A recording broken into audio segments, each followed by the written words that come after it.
På mobiltelefonen var ikke nok, mente familien. Mohammed inviterede derfor pigen hjem i håbet om at kunne få et endnu bedre bevis. Det var her kameraet kom ind i billedet. Min far havde sagt til mig, at vi sætter et videokamera op, et skjul lidt op, og hun ikke ser det, fordi jeg havde fortalt dem alt om pigen, at hun kommer og sådan.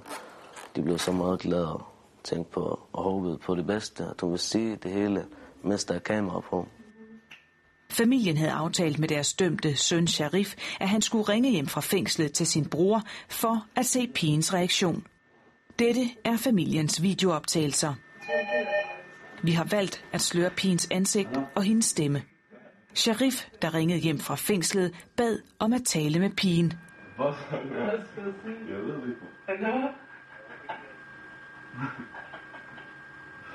Hvad skal jeg sige til dig?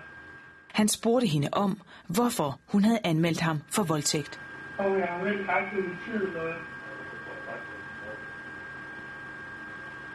Fordi ham der irriterede mig, ham der den høje der.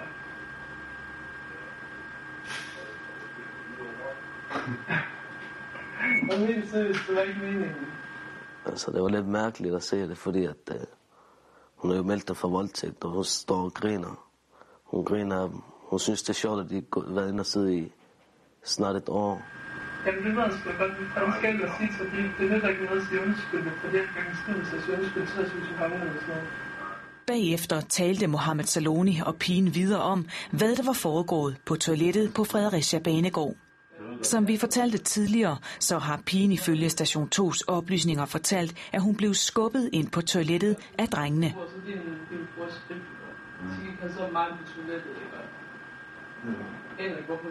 Vi kørte det bare, ikke?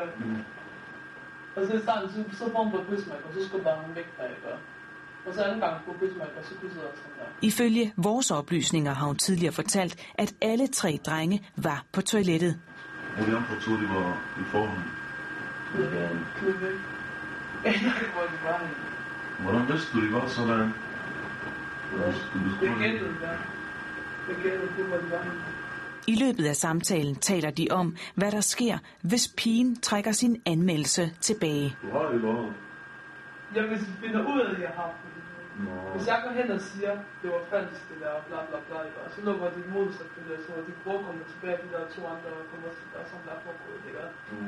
Og så næste gang jeg kommer i en retssag, så tror du ikke en skid på, hvad jeg siger, så er det ligeglad med, hvad jeg siger. Så får jeg en plet på straf til, så jeg skal være på institutionen til den anden ord. 1,5 time senere var samtalen forbi, og de nye beviser havnede på advokatens bord. Jeg tror, jeg sidder oppe i 6 timer og ser den der video rimelig mange gange, og der bliver jeg fuldstændig overbevist om, at her har vi ikke bare en sag, men en rigtig god sag. På baggrund af videoen søgte Mette Grits Stage om at få sagen genoptaget 11 måneder efter drengene blev fængslet. Vi har kontaktet den nu 16-årige pige for at høre, hvad hun siger til de nye beviser, men hun har ikke ønsket at tale med Stations 2. Hendes advokat vil heller ikke kommentere sagen, og det gælder også for politiet og statsadvokaten.